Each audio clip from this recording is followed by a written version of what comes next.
Break کے بعد پھر ایک بار آپ کی خدمت میں حاضر ہیں. واٹس ایپ ٹیکسٹ میسیجز کے ذریعے سوالات آغا کی خدمت پیش کرتے ہیں. آغا اجازت ہے؟ بسم اللہ. السلام علیکم. علیکم السلام. میں بہلول دانا، میں ممبئی سے پیدل مولا حسین علیہ الصلوۃ والسلام کی زیارت کے لیے اربعین میں جانا چاہتا ہوں. سفر کے سارے سامان کا انتظام میں کر دوں گا گوگل میپ اس کے ذریعے. بس میں یہ جاننا چاہتا ہوں کہ پیپر ورکس کیا کرنا ہوگا، مجھے کہاں کہاں اپروول کے لیے مجھے درخواست دینی ہوگی، اور کیا اس کی اجازت اپنی گورنمنٹ سے لینی ہوگی؟ اس وقت ان کے لیے مناسب نہیں ہے، کیونکہ یہ پیدل اور بائی روڈ جانا چاہتے ہیں. ان کو ہمسائے ملک سے گزرنا پڑے گا. جی. اس کے بعد سے ان کو نکلنا پڑے گا سیستان بلوچستان، اور وارد ہوں گے یہ ایران میں. جی. اور راستے میں بہت زیادہ خطرات ہیں. لہذا بہتر یہ ہوگا کہ یہ اربعین یا جو ہے عاشوراء، ان موقعوں کے اوپر لوگ نجف سے کربلا پیدل جاتے ہیں، یہ یہاں سے بائی فلائٹ چلے جائیں، اور جانے کے بعد وہاں سے وہ پیادہ روی اختیار کرے. اور حرم امام حسین میں انہوں نے جو نیت کر لی ہے، انشاءاللہ اس پر امام حسین ان کو ثواب دیں گے. لیکن قطعاً ہندوستان سے پیدل جانے کی یہ قطعاً کوشش نہ کریں، ہلاکت ہے اور یقینی ہلاکت ہے. چونکہ بہت سی چیزیں میں چینل کے اوپر نہیں کہہ سکتا ہوں، لہٰذا ان کے لیے مناسب بالکل نہیں ہے. یہ یہاں سے جائیں، اور نجف سے پھر جیسے لاکھوں آدمی پیدل چل رہے ہیں اربعین کے دن، عاشور کے دن، اور 3 شعبان میں، انشاءاللہ وہ راستہ اختیار کریں، وہ محفوظ ہے. بہت بہت شکریہ آغا. دوسرا سوال لیتے ہیں. السلام علیکم مولانا صاحب، میرے پرابلم یہ ہے کہ منیمم 2 ایئر سے ایک پرابلم ہے، ٹریٹمنٹ بھی کیا لیکن کوئی آرام نہیں ہو رہا ہے، کوئی دعا بتا دیجیے. پہلے یہ اپنے طرف سے ایک جانور کو قربان کر دیں، قربانی کریں، اور نیت کریں کہ اللہم ھذہ فدیۃ، جو دعائے عقیقہ ہے اسی کو پڑھیں، مگر اس کے اندر عقیقہ کی جگہ فدیہ کر دیں. جی. انشاءاللہ پروردگار عالم ان کو اس کو شفا عنایت کرے انشاءاللہ. شکریہ آغا. السلام علیکم. علیکم السلام. میں سید محمد مہدی. مجھے آپ سے معلوم کرنا ہے کہ چاند گرہن کی نماز کیسے پڑھنی چاہیے، کیسے پڑھ سکتے ہیں؟ ہر نماز آیات بتا دیجیے کس طرح پڑھیں. نماز آیات کا طریقہ یہ ہے کہ 2 رکعت نماز آیات ہے. اس میں پہلی رکعت میں 5 رکوع ہیں. الحمد پڑھیں، قل هو اللہ پڑھیں، رکوع کریں، پھر کھڑے ہو جائیں، پھر الحمد، قل هو اللہ یا انا اعطینا، اس کے بعد رکوع. اسی طرح سے وہ 5 مرتبہ رکوع کریں گے. اور بیچ میں ان کو قنوت بھی پڑھنا ہے، تو قنوت اسی طرح سے پڑھیں گے جیسے نماز صبح کے لیے آدمی دوسری رکعت میں، پہلی رکعت میں قنوت نہیں پڑھتا ہے، دوسری رکعت میں قنوت پڑھتا ہے رکوع سے پہلے. جی. لہذا ان کے لیے بھی ہے کہ یہ رکوع سے پہلے قنوت پڑھ لیں. آخری رکوع سے پہلے، آخری رکوع نہیں، بلکہ پہلا رکوع اس میں نہیں پڑھنا ہے، دوسرے رکوع میں پڑھنا ہے، اس کے بعد سے پھر کھڑے ہو جانا ہے، تیسرے میں نہیں پڑھنا ہے، چوتھے میں پڑھنا ہے. پھر اب نماز کو انہوں نے 1 رکعت نماز 5 رکوع کے ساتھ تمام کر لی. جب دوسری رکعت پڑھیں گے الحمد پڑھیں گے، قل هو اللہ، اور اس کے بعد پہلی رکعت میں اس کی قنوت پڑھ لیں گے، یعنی پہلے رکوع کے بعد. اور اگر ان کو تفصیل سے معلوم کرنا ہے تو آپ اعلان کر چکے ہیں، صحیفہ نماز میں موجود ہے اس کا طریقہ. بہرحال دونوں رکعت میں 5 رکوع ہیں، اس میں بھی 5 رکوع اس میں بھی. مسلمان کا مطلب کیا ہوتا ہے؟ ڈیفینیشن کیا مسلمان کی؟ مسلمان اس کو کہتے ہیں من سلم، جس کسی کے زبان سے اور ہاتھ سے کسی دوسرے کو نقصان نہ پہنچے، وہ مسلمان عملی ہے. اور یوں جس نے پیغمبر اکرم صلی اللہ علیہ وآلہ وسلم کی رسالت اور اللہ کی توحید کا اقرار کیا ہو. السلام علیکم. علیکم السلام. میرا سوال یہ ہے کہ کیا اسلام میں شادی کے بعد لڑکی پر سسرال والوں کا کام کرنا واجب ہے، یا سسرال والے حق رکھتے ہیں اس کو گھر کے کام کرنے کے لیے، کہنے کے لیے میں گھر کا سارا کام کرتی ہوں، اور اگر کبھی مجھ سے کوئی کام چھوٹ جاتا ہے تو میری ساس ننند مجھ پر بہت غصہ کرتی ہیں، ڈانٹتی ہیں اور باتیں سناتی ہیں؟ دیکھیے، یہ مسئلہ بہت زیادہ اہم بنتا جا رہا ہے پورے ملک میں، اور کئی بار اس کو آپ نے پیش بھی کیا اور جوابات دیے گئے. دیکھیے، شوہر کی کھانا اور پانی کی ذمہ داری بیوی پر نہیں ہوتی. شوہر کی ذمہ داری ہے کہ وہ بیوی کے کھانے پینے، لباس کا انتظام اور اہتمام کرے. یہ جائے کہ ساس سسر اور نند اور ان لوگوں کی تو قطعاً خدمت کا کوئی حق اس کو نہیں پہنچتا. اور میں گزارش کروں گا ون چینل کے تھرو کہ ایسے جتنے بھی خاندان ہیں وہاں کے اوپر جو بہو آتی ہے بہو کو نوکرانی سمجھ کے نہ رکھا جائے بلکہ بہو کو گھر کی ایک فرد بنایا جائے. اور وہ اس کا اخلاقی عمل ہے کہ وہ کسی کی خدمت کر دے رہی ہے, گھر میں کھانے پکا دے رہی ہے, ورنہ اگر کبھی اس سے کوئی چوک ہو جائے یا وہ کسی وجہ سے نہیں کرنا چاہتی تو اس کے اوپر دباؤ ڈالنا حرام ہے, گناہ ہے, کیونکہ اس کا کوئی حق نہیں ہے. جب کسی کا کوئی حق نہیں ہے تو اس کو مجبور کر کے اس سے کام لینا شرعاً ناجائز ہے. بہت بہت شکریہ. السلام علیکم جاوید مولانا صاحب. علیکم السلام. میں روزانہ بغیر ناغہ رات 11 بجے کا انتظار کرتا ہوں جب جہاد اسماعیل کا رمضان لیکچر شروع ہوتا ہے. واللہ میں نے بہت سے بیان سنے لیکن اس طرح کی پہلی بار انسان کے دل کو جھنجھوڑ دیتا ہے. یہ بیان ہر مذہب والوں کو سوچنے پر مجبور کر دیتا ہے. ماشاء اللہ. may Allah grant him more and more knowledge and grant him very long life. آمین. اس کا جواب چینل ون کے اراکین کو ملے گا, اس کا اجر ملے گا. اللہ چینل ون کو امام زمانہ کے صدقے میں تا قیامت قائم رکھے. آمین یا رب العالمین. یہ دعا گو ہیں. اللہ تعالیٰ تمام ناظرین کو, مومنین کو سلامت رکھے اور اسی طرح سے چینل ون دیکھتے رہیے اور چینل ون سے علم حاصل کر کے اس پر عمل کرنے کی پوری کوشش کیجیے. السلام علیکم. علیکم السلام. آپ سے ہمیں ایک کویشچن پوچھنا ہے. میرے بیٹے کے پہلے جاب تھی, اب نہیں ہے, اب کام نہیں ہے تو ہمیں بہت پریشانی ہو رہی ہے. آپ کوئی دعا بتا دیجیے. میں نے ابھی عرض کیا تھا کہ رزق کی کمی کے لیے سورہ زاریات ہے, سورہ طلاق ہے, سورہ مزمل ہے, سورہ انشراح ہے, اور سوتے وقت سورہ واقعہ کی تلاوت کریں انشاءاللہ خدا. اور کوشش بھی کرنی چاہیے اور ہمیشہ انسان کو ملازمت کی طرف نہیں دوڑنا چاہیے. پیغمبر کا ارشاد ہے کہ 99 حصہ رزق کا تجارت میں ہے. لہذا چھوٹی موٹی تجارت شروع کریں, دیکھیں اس سے وہ بہت بڑی تجارت کے مالک بن جائیں گے انشاءاللہ. السلام علیکم. علیکم السلام. کیا کوئی شخص واجب حج کرنے جا رہا ہو اور اس کا عقیقہ نہ ہوا تو کیا اسے اس کے حج پر کوئی کفارہ یا رکاوٹ ہے؟ شاید یہ ختنہ پوچھنا چاہتے ہوں. ختنہ کیے بغیر حج نہیں ہو سکتا ہے. لیکن اگر عقیقہ نہیں کیا ہے تو کم سے کم جب اتنی بڑی رقم خرچ کر رہے ہیں تو عقیقہ کر کے جائیں, چونکہ عقیقے کے لیے حدیثوں میں یہ ہے عقیقہ انسان کو بلاؤں سے بچاتا ہے. لہذا بہتر ہے. حج پر کوئی اثر نہیں پڑے گا لیکن حادثات سے محفوظ رہیں گے انشاءاللہ. میرا شوہر مجھے پریشان کرتے ہیں, پیٹتے ہیں, روحانی علاج بتائیے. ابھی میں نے عرض کیا اگر نہیں بیوی سے رابطہ اچھا ہو رہا ہے تو مارنے اور پیٹنے سے گنہگار ہوگا. بہتر یہ ہے کہ خوش اسلوبی سے, اگر گھر والے ٹارچر کر رہے ہیں تو اپنا گھر الگ کر لے, اور اگر نہیں ممکن ہو رہا, زندگی نہیں چل رہی, تو مقامی عالم دین کے پاس جائیں اور وہ رفع اختلاف کرے. اور اگر کوئی شکل نہیں ہے تو مار پیٹ کر کے گنہگار بننے سے بہتر یہ ہے کہ ایک آخری راہ جو شریعت نے بتائی ہے اس کو اختیار کر لیا جائے. بہت بہت شکریہ. السلام علیکم. علیکم السلام. I am a married Muslim woman. One happened of my marriage. My in-laws, میں اس کا اردو میں ترجمہ کر دوں کیونکہ انگریزی یہاں ذرا میری سمجھ میں کے باہر ہے. 1 سال ہوا ان کی شادی کو. ان کے سسرال والے جو ہیں, ان کے ساس سسر, وہ جہیز کی ڈیمانڈ کرتے ہیں اور وہ کھانا نہیں دیتے, اور ان کی اور ان کے شوہر کی اس سلسلے میں لڑائی ہوتی ہے اور وہ ان کو نوکر کی طرح سے اپنی بہو کو رکھتے ہیں. میں نے اپنے شوہر سے کہا کہ الگ گھر چاہے کرائے پہ ہو لے لیں, تو انہوں نے کہا کہ میں تمہیں طلاق دے دوں گا. اور میرے شوہر بھی مجھے ڈانٹتے رہتے ہیں اور بہت بری طرح سے مجھ سے پیش آتے ہیں, اور مجھے اب ان کے ساتھ میں نہیں رہنا ہے. کوئی رائے حل بتا دیجئے. دیکھیے پھر وہی ساری باتیں ہیں کہ اس وقت معاشرہ ہمارا اہل بیت کے پیغام اور ان کی تعلیمات سے دور ہو رہا ہے.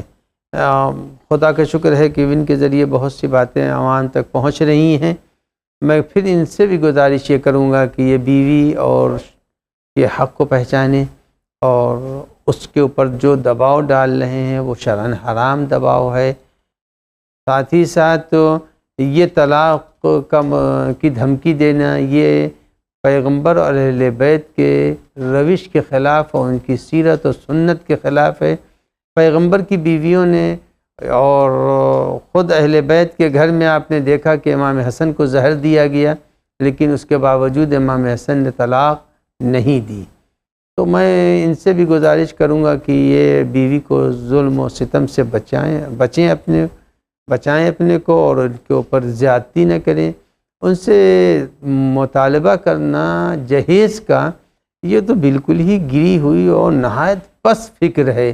اللہ نے ان کو بیوی دے دی ہے، شکر کریں کہ پروردگار عالم نے ایک حلال راستوں سے زندگی چلانے کا ذریعہ فراہم کر دیا۔ اس نعمت کو پہچانیں اور مل جل کے رہیں اور جہیز کا مطالبہ نہ کریں۔ فقیر ہے وہ آدمی جو دوسروں سے مانگ رہا ہے، لہٰذا اپنے باقوت بازو سے کمائیں اور کمانے کے بعد سے دونوں خوشحال زندگی گزاریں۔ تلخ زندگی میں کیا رکھا ہوا ہے؟ بہت بہت شکریہ۔ السلام علیکم۔ علیکم السلام۔ اسلام میں کہتے ہیں کہ کسی کو بھی اذیت مت دو، چاہے وہ ایک چینٹی ہی کیوں نہ ہو۔ تو میرا سوال ہے کہ جو ہم چکن وغیرہ کھاتے ہیں تو ہم ان کو اچانک پکڑ کر ذبح کر دیتے ہیں اور وہ تڑپ تڑپ کر مر جاتے ہیں، تو کیا یہ صحیح ہے؟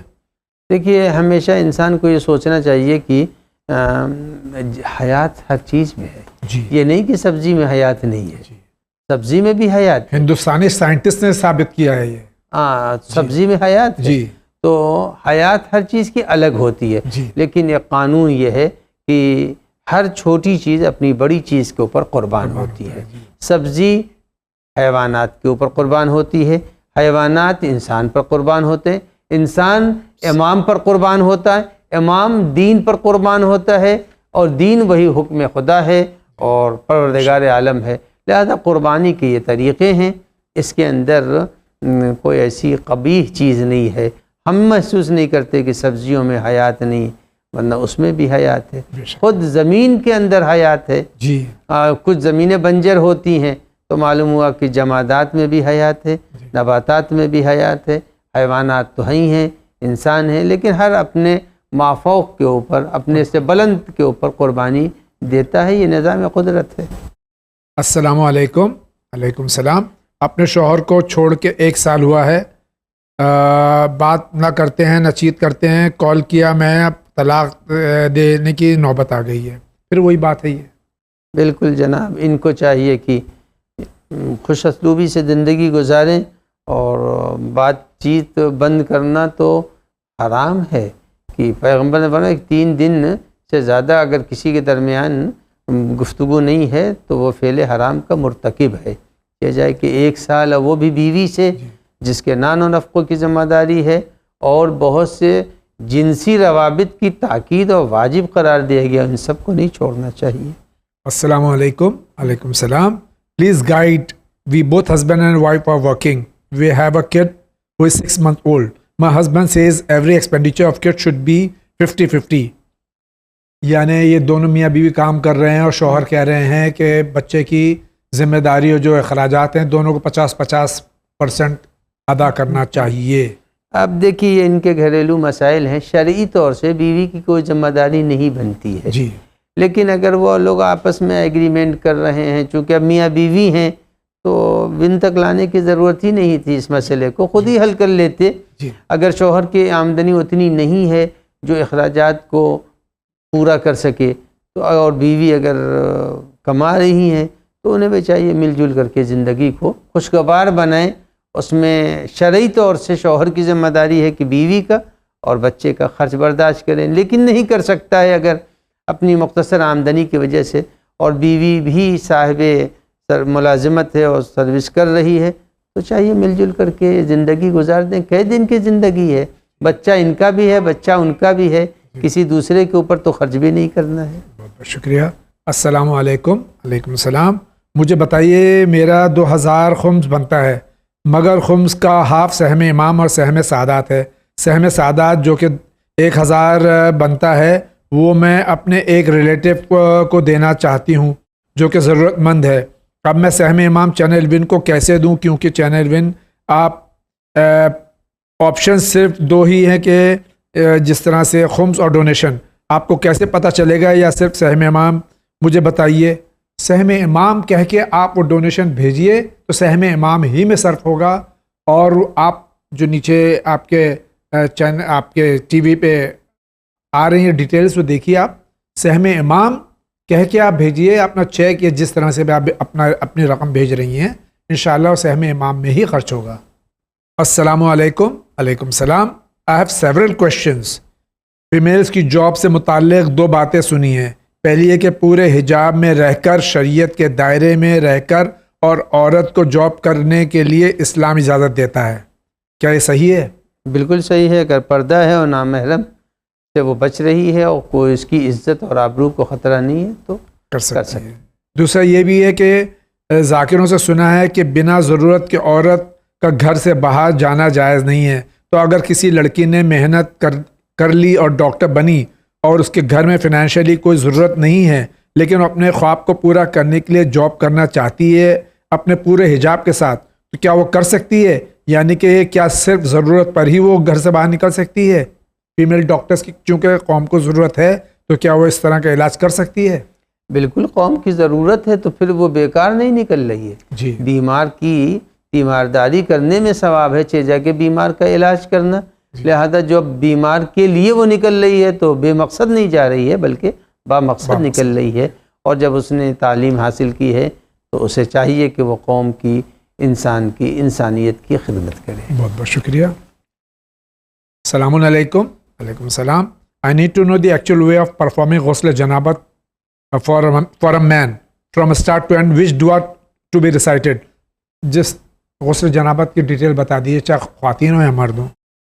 دیکھیے اس کے لیے کوئی دعا وغیرہ نہیں ہے، بس صرف یہ ہے کہ غسل جنابت کرتا ہوں یا کرتی ہوں واجب قربتن اللہ.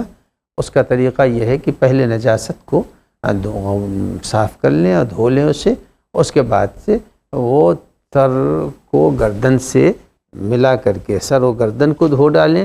اس کے بعد سے داہنی حصے کو دھوئیں تو اس میں ذرا بایاں حصہ شامل ہو جائے، پھر بائیں حصے کو دھوئیں تو داہنا حصہ شامل ہو جائے. یہ ہے غسل ترتیبی. ایک غسل وہ ہوتا ہے جو شاید ممکن ہے بعض جگہوں پہ ہو کہ ایک مرتبہ کسی بڑے حوض میں یا تالاب میں یا سمندر میں یا دریا میں آدمی نیت کر کے ایک مرتبہ پورا سر تک ڈبو لے اپنے کو تو وہ اس کا غسل ارتماسی ہو جائے گا. السلام علیکم جاوید بھائی اور مولانا صاحب. علیکم السلام. السلام. میرا نام رضا حیدر ہے، نوگاواں سعادات سے ہوں. میرا سوال ہے کہ اگر کوئی انسان سنیما ہال پر مووی دیکھتا ہے اور گھر میں ٹی وی پر بھی دیکھتا ہے تو کیا سنیما ہال کا گناہ زیادہ ہے یا ٹی وی کا سنیما ہال اور دونوں کا برابر ہے؟ دیکھیے مووی کے اوپر منحصر ہے. ہو سکتا ہے کہ سنیما ہال میں کوئی ایسا چل رہا ہو، ایسی فلم چل رہی ہو جیسے ایران وغیرہ میں، وہاں بھی سنیما ہال میں فلمیں چلائی جاتی ہیں تو وہ فلم تعلیمی ہے. جی. اور اگر کوئی ایسی فلم نہیں ہے تو گھر پر دیکھنا بھی حرام ہے اور وہاں جانا بھی حرام ہے. وہ خود انہیں طے کرنا ہے کہ یہ فلم کیسی ہے. اب رہا مسئلہ یہ ہے کہ کس جگہ کے اوپر. دیکھیے ایسا ہے کہ فعل حرام کو عام کرنے کا گناہ زیادہ ہے. جی. اور خاموشی سے اگر کسی نے فعل حرام اپنے گھر میں کیا ہے، شراب کا برملا پینا حرام ہے، گھر میں پینا بھی حرام ہے، لیکن برملا پینے میں انسان فاسق ہو جاتا ہے چونکہ اس نے حکم خدا کا مذاق علی الاعلان کیا ہے. لہذا تھیٹر میں جانا زیادہ قوی ہے، شدید اس کا گناہ ہے. گھر میں بھی گناہ ہے لیکن وہ کیفیت جو فاسق کی پیدا ہوتی ہے وہ گھر میں پیدا نہیں ہوتی. بہت بہت شکریہ. السلام علیکم. علیکم السلام. مسائل زندگی بہت اچھا لگتا ہے. مجھے میرا ایک کویشچن ہے، میں اپنا نام نہیں بتا سکتی. ایک لڑکا ہے، وہ مسلمان ہے اور میں بھی مسلمان ہوں. ہم نکاح کرنا چاہتے ہیں، ہمارے پیرنٹس ریڈی نہیں ہیں لیکن ہم ایک دوسرے سے الگ نہیں رہ سکتے. میں 20 سال کی ہوں اور وہ 23 سال کا ہے. کیا میری اپنی مرضی سے شادی کر سکتی ہوں بغیر ولی کے مرضی کے؟ دیکھیے میں کئی بار کہہ چکا اور بار بار کہہ رہا ہوں کہ کفو کو ہونا چاہیے. اگر لڑکے کا عقیدہ کچھ اور ہے اور لڑکی کا عقیدہ کچھ اور ہے تو ایسے صورت میں آئندہ چل کر کے بہت ہی زیادہ اذیت ہوتی ہے لڑکے کو باپ اپنے عقیدے پر لانا چاہتا ہے، ماں اپنے عقیدے پر لانا چاہتی ہے، لہذا بہتر یہ ہے کہ عقیدوں کا خیال رکھا جائے، اور اگر لڑکا لڑکی جس عقیدے کی ہے اس کو چاہیے کہ اپنے ہم عقیدہ سے وہ شادی کرے، اور یہ کہہ دینا کہ صاحب ہم انہیں چھوڑ نہیں سکتے، اتنا بڑا ملک ہے، ہزاروں لڑکے مل جائیں گے، اور یہ تو اپنے نفس کی کمزوری کا اظہار کرنا ہے کہ میں انہیں چھوڑ نہیں سکتی، وہ ہمیں چھوڑ نہیں سکتے۔ نہیں، کچھ ایسا نہیں ہے، بالکل بڑے بڑے گہرے رشتے ٹوٹ جاتے ہیں، یہ تو ابھی ابتدائی مراحل ہیں، لہٰذا میں قطعاً اس بات کی اجازت نہیں دیتا کہ شیعہ لڑکی اگر ہے تو اپنے عقیدے کے اعتبار سے وہ شوہر کا انتخاب کرے، سنی لڑکی اگر ہے تو وہ اپنے مذہب کے حساب سے شوہر کا انتخاب کرے، اسی کو کفو کہتے ہیں۔ بہت بہت شکریہ ناظرین اکرام، اسی کے ساتھ آج کے اس ایپیسوڈ کا وقت ختم ہو جاتا ہے۔ میں حجت اسلام کا مشکور ہوں کہ تشریف لائے، آپ تمام کا بھی شکریہ ادا کرتا ہوں کہ آپ چینل ون اور خصوصاً آپ کا پسندیدہ پروگرام مسائل زندگی آپ سوالات بھیج کے اور جوابات سن کر پسند فرماتے ہیں، آپ کا بہت بہت شکریہ آغا، بہت بہت شکریہ آپ کا۔ سلامت رہیے انشاءاللہ تعالی۔ انشاءاللہ زندگی رہی تو پھر آپ سے ملاقات ہوگی، تب تک کے لیے اجازت دیجیے۔ وآخر دعوانا ان الحمد للہ رب العالمین۔